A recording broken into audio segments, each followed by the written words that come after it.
In the last video, we covered how to manually set up a run in the ViiA 7 software.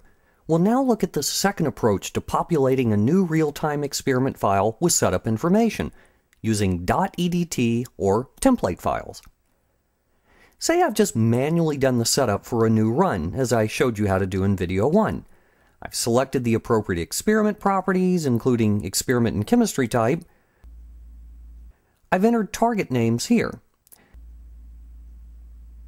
And I've assigned those targets to the appropriate wells. I've also labeled standard wells, along with their corresponding amounts, and designated my no-template controls. Finally, I've entered my own custom run conditions, which are a little different from the default universal cycling conditions that all of AB's primer sets use. Here's the thing. While this setup is intended for the run I'm doing today, I know that my next few runs are going to be very similar in many respects. For example, the standards that I'll be using will be identical, and they'll be in the same location on the reaction plate.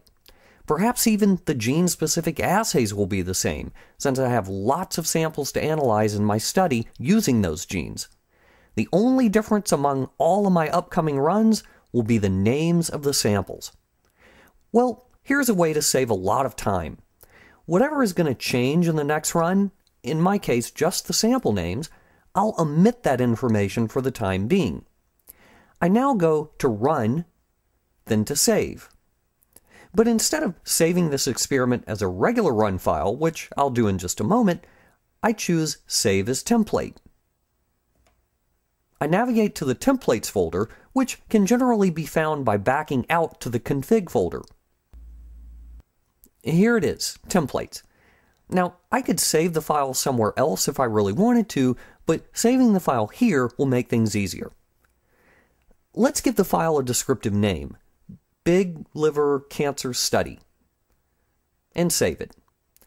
By the way, you might note that the Templates folder already contains lots of files. These are templates corresponding to standard experiment types. You, of course, don't have to use these, but they're often a convenient starting point. Okay, my file is saved. Now I'll modify it to specifically reflect today's run. I go back to Define, and I enter my various sample names.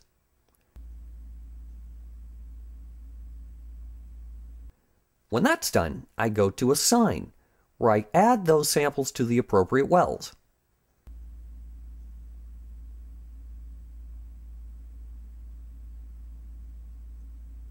Finally, I go to Run, and I save the file, this time as a .eds, or experimental run file. So what did that do for me?